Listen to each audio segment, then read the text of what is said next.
Olá pessoal, a ideia desse vídeo é explicar um pouco mais como é que era a política durante o período da República Velha, né, que vai de 1889, com a proclamação da República, até 1930, né, com a Revolução de 30, que dá início à Era Vargas. Então, só retomando algumas coisas importantes aqui. O segundo reinado foi um dos períodos de mais estabilidade política e econômica do Brasil. Mas esse segundo reinado ele apresentou alguns sinais de desgaste, né? Dom Pedro II teve problemas com a elite por causa da abolição da escravidão, teve problemas com o exército por causa, né, do fortalecimento do exército, por causa da Guerra do Paraguai. Ele teve problemas com a Igreja Católica, né, por causa da questão com a maçonaria. Então, todos esses acontecimentos, todas essas questões levaram a um desgaste de Dom Pedro II no papel de imperador do Brasil. E depois do baile da Ilha Fiscal, né, depois das bodas, junto com a homenagem aos marinheiros chilenos, né, o exército achou que era hora de fazer a proclamação da República e foi o exército, em 15 de novembro de 1889, que fez a proclamação da República como se fosse uma parada militar. Né? E como um jornal do Rio de Janeiro disse, o povo assistiu bestializado, ou seja, o povo assistiu com cara de besta. Começa então o Brasil República, que é a fase na qual nós estamos até hoje, e essa primeira porção do Brasil República se chama de República Velha. Né? E hoje eu vou falar um pouco mais sobre a política, sobre os acontecimentos da República Velha. Então vamos lá, vamos começar. Primeira coisa, a primeira porção da República Velha é conhecida como República da Espada. Por que ela recebe esse nome? Porque os dois presidentes que nós temos, Marechal Deodoro, que é o cara da barba lá no canto, e Marechal Floriano Peixoto, que é o do bigode ali do lado, são militares. Então os nossos dois primeiros presidentes, eles foram militares. Por isso que essa república é conhecida como a República da Espada. Né? Algumas particularidades do governo. Do Marechal Deodoro da Fonseca, herói da Guerra do Paraguai e amigo pessoal de Dom Pedro II, foi dado a ele a responsabilidade de avisar Dom Pedro II que o exército estava proclamando a República. E depois disso, ele se tornou presidente provisório do Brasil, em 1889. Então, Marechal Deodoro da Fonseca, que na verdade não queria muito isso, né, acaba se tornando o primeiro presidente do Brasil. E durante essa fase do governo provisório é feita uma nova Constituição para o Brasil, que é a Constituição Republicana de 1891. Essa Constituição ela tem algumas características. Por exemplo, essa Constituição faz com que o Brasil se torne uma república presidencialista federativa. Então, nós vamos ter um presidente, as províncias passam a ser estados, a gente muda de nome, né? O nosso primeiro nome era Estados Unidos do Brasil e a nossa primeira bandeira era essa daqui. Né? Eu não sei de onde que nós tiramos essa inspiração para fazer uma bandeira como essa. Ela durou só 3 dias, porque depois ela foi substituída por essa outra bandeira que é a nossa bandeira atual. Então, a nova Constituição do Brasil vai fazer com que a gente se torne uma república presidencialista. Uma outra questão que nós temos importante nessa Constituição é que o nosso voto se torna universal e aberto. O que significa aberto? O nosso voto hoje é secreto. Ninguém pode saber em quem você votou. Naquele tempo eram publicadas listas de quem que votava em quem. Isso é o voto aberto. As pessoas sabiam, tinham acesso em quem que você votava. E a outra questão importante aqui do voto é que o voto ele era universal, entre aspas, ou seja, todo mundo podia votar, desde que você tivesse algumas características. Então, primeira característica, você tinha que ser homem. As mulheres não participavam da política, não podiam nem ser eleitas nem votar. Outra coisa, você tinha que ser alfabetizado. E numa sociedade pobre e agrária, a maior parte da população ela era analfabeta.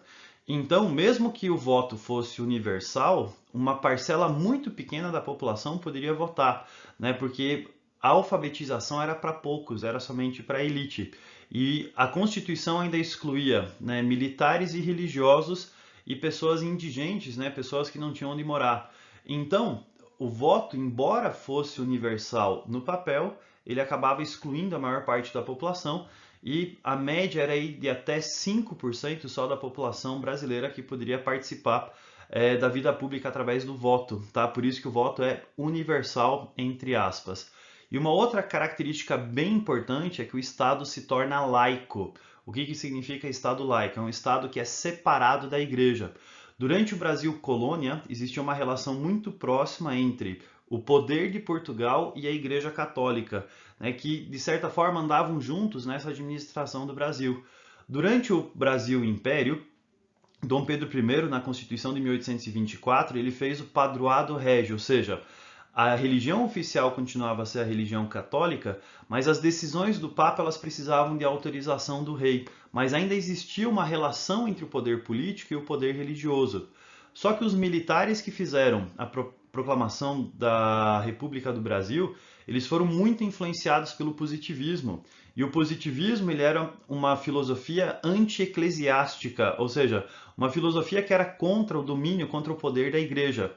Por isso que a nossa Constituição ela foi marcada por uma laicidade, por um Estado laico, que é a separação entre o Estado e a Igreja.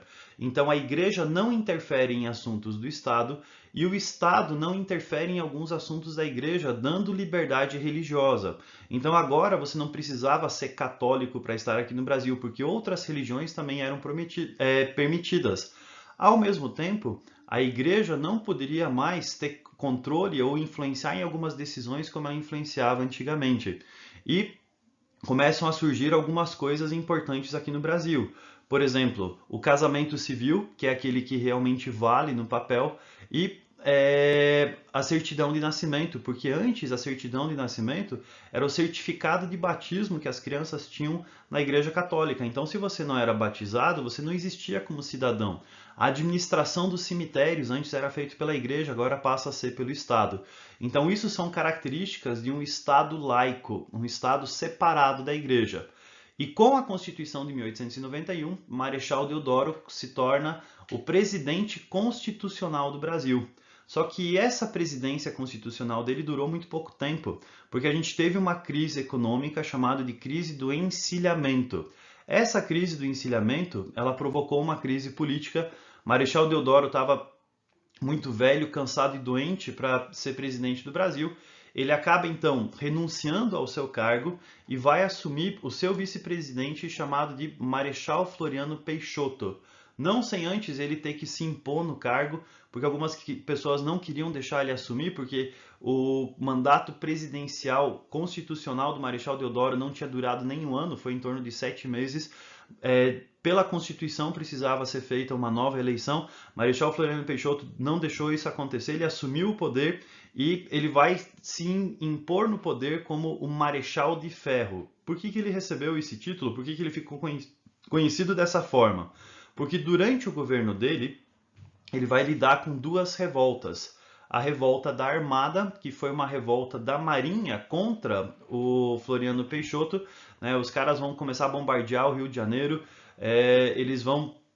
a Marinha vai querer uma participação maior na política, e a Revolução Federalista que aconteceu lá no Rio Grande do Sul. Inclusive, essas duas revoltas elas vão tentar se juntar suas tropas para organizar um movimento de resistência maior a Floriano Peixoto. Floriano Peixoto vai conseguir lidar com essas revoltas, vai conseguir derrotar essas revoltas. Inclusive, uma das batalhas finais aconteceu na Ilha do Desterro, que depois mudou de nome e começou a homenagear Floriano Peixoto, por isso que hoje se chama de Florianópolis. Agora, o mais importante que você precisa saber aqui é o seguinte: Floriano Peixoto precisava de apoio e de dinheiro para lidar com essas revoltas. E para isso, ele entrou em contato com os cafeicultores do Brasil, que eram a elite brasileira, e fez um acordo com eles. Vocês me emprestam dinheiro para eu comprar navios, para comprar uma nova esquadra para lidar com essas revoltas, e em troca, o próximo presidente vai ser do grupo de vocês, né? E com isso, no final do mandato de Floriano Peixoto, ele, embora existisse um movimento muito forte no Brasil de florianismo, de pessoas que queriam que ele permanecesse no poder, ele fica em casa e ele abre espaço para uma nova fase da República Brasileira, da República Velha, que é conhecido como República Oligárquica. O nome oligárquico vem da palavra grega oligo, que significa poucos. É quando poucos estão no poder. Quando um grupo pequeno, que é o grupo da elite, ele permanece no poder e ele exerce o poder em prol deles mesmos. Por isso que essa república é conhecida como república oligárquica. E quem que são os caras que vão exercer o poder durante essa república oligárquica? Principalmente os cafeicultores. Por isso que essa política também é conhecida como a República do Café com Leite, né? Que é quando você tem uma alternância entre duas elites no poder. A República do Café representa o estado de São Paulo, né? Que era o maior produtor de café e o estado que enriqueceu por causa do ciclo do café. E o leite representa a elite de Minas Gerais, né? Que era um estado muito produtor de muito gado, né? E de muito leite por causa disso. Então, a República do Café com Leite é uma república que mostra uma alternância entre essas elites no poder. Uma hora o presidente representava a elite paulista e uma hora o presidente representava a elite mineira. Uma hora era São Paulo, uma hora era Minas Gerais, uma hora era café, outra hora era leite, tá? E esse período, ele é um período que nós estudamos de uma maneira um pouco diferente na história. Porque normalmente a gente estuda na história a ordem cronológica dos presidentes. Então, tal presidente aconteceu isso, tal presidente aconteceu isso, tal presidente aconteceu isso. A gente faz isso em praticamente todos os períodos da história. A República Oligárquica a gente estuda de uma maneira diferente. A gente estuda a República Oligárquica como um grande bloco, né, que é esse bloco da República do Café com Leite. Então, a ideia aqui é estudar a República Oligárquica em suas características gerais e não estudar a sequência, a ordem dos presidentes, porque isso a gente normalmente não faz na República Oligárquica. E essa República Oligárquica, ela tem algumas características, ela tem algumas particularidades. Primeira particularidade, é um período de muita corrupção e de muitos conchavos, muitas alianças políticas. Uma dessas alianças políticas é o que nós chamamos de política dos governadores. Como é que funcionava essa política dos governadores?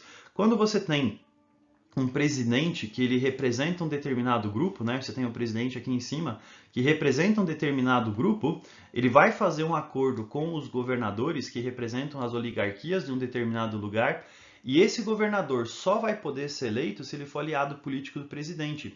Se ele não for aliado político do presidente, existiam algumas estratégias políticas, algumas artimanhas, onde é que eles evitavam que aquele governador pudesse ser eleito. Então, o governador era eleito se ele fosse aliado político do presidente.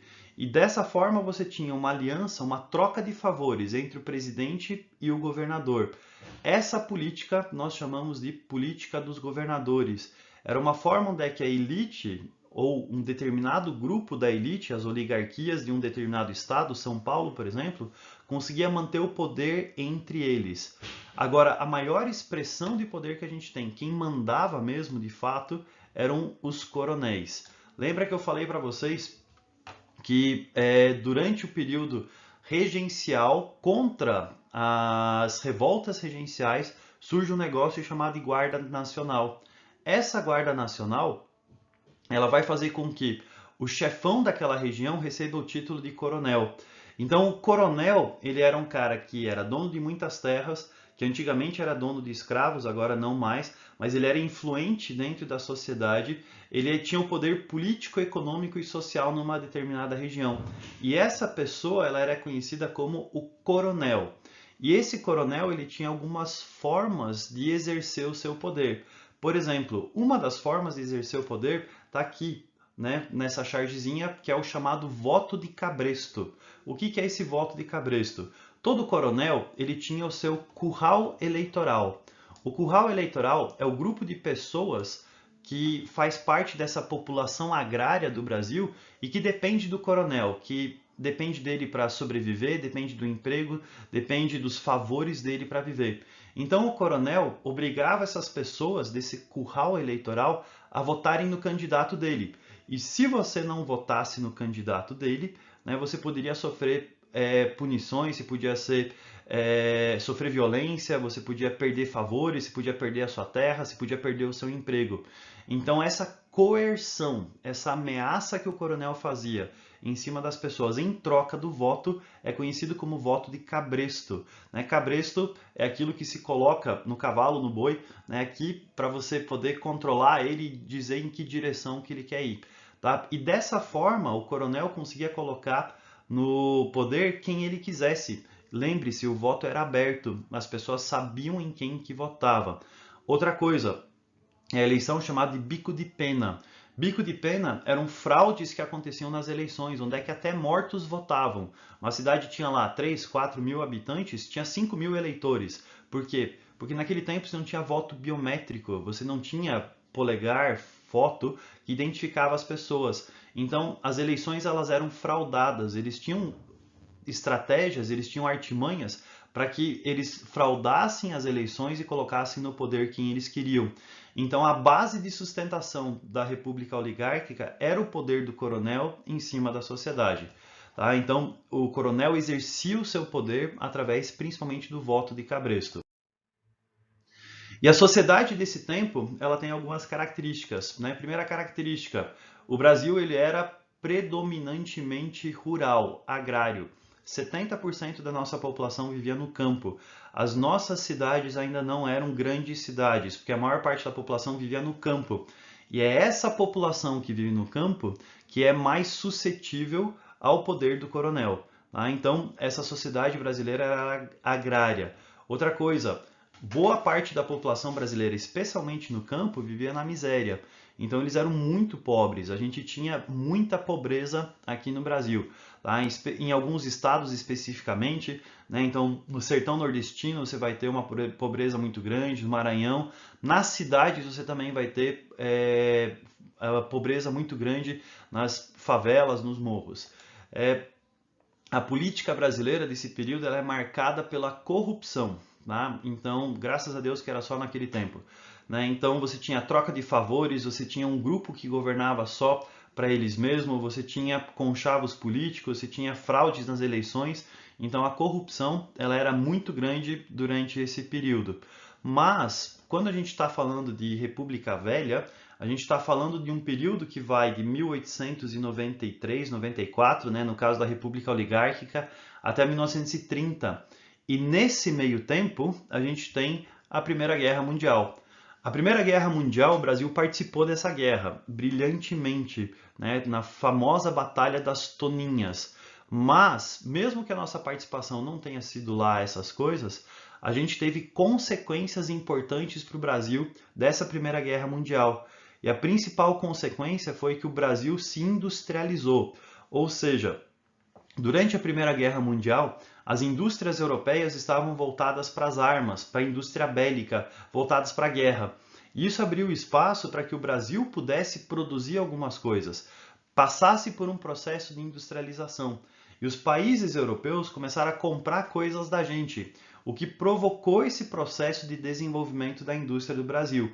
Esse processo de desenvolvimento da indústria vai fazer crescer aqui no Brasil o proletariado, ou seja, uma classe média urbana ou uma classe pobre urbana que trabalha nas fábricas, que trabalha nas indústrias. Isso é importante para você saber que existe um novo personagem, um novo ator social que surge durante esse período da República Velha, que é um crescimento das cidades e uma insatisfação da população pobre, da classe média nas cidades com a política que existia ali. Então o Brasil, que era predominantemente agrário, com a participação na Primeira Guerra Mundial e com esse processo de industrialização, começa a ter também um proletariado, um grupo de operários e trabalhadores nas cidades do Brasil. Tá? E esse cenário todo que eu descrevi para vocês, de corrupção, de uma elite governando só para ela mesma, de uma população pobre abandonada pelo poder político, vai ser o cenário perfeito para a gente ter o surgimento de diversas revoltas diferentes. E nos próximos vídeos a gente vai ter algumas dessas revoltas que eu vou explicar para vocês, divididas em grupos. As revoltas messiânicas, as revoltas urbanas ou sociais, o movimento de banditismo, que é o cangaço, movimentos militares como o tenentismo e uma revolução cultural, que foi a Semana da Arte Moderna. Mas isso fica para os nossos próximos vídeos. Beleza, pessoal? É isso daí.